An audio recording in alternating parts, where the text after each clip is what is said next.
નમસ્તે, સ્વરાજ ન્યૂઝમાં આપનું સ્વાગત છે। સાબર ડેરી ખાતે પશુપાલકો આજે કરશે વિરોધ પ્રદર્શન। નફાથી વંચિત પશુપાલકો ડેરી ખાતે કરશે વિરોધ। સાબરકાંઠા અને અરવલ્લી જિલ્લાના હજારો પશુપાલકો હાજર રહેશે।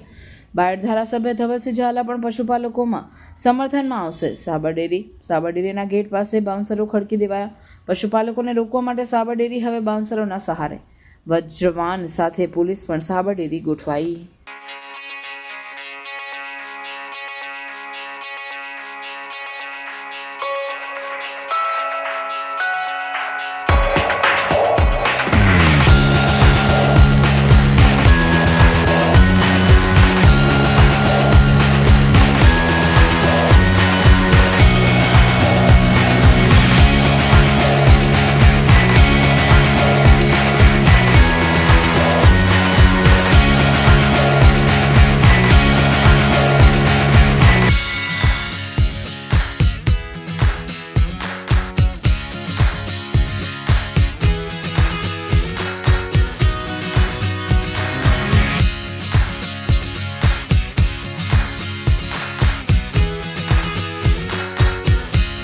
સમાચારોની ઝડપી અપડેટ માટે હમણાં જ સત્ય સ્વરાજ ન્યૂઝ ચેનલને લાઇક, શેર અને સબસ્ક્રાઇબ કરો।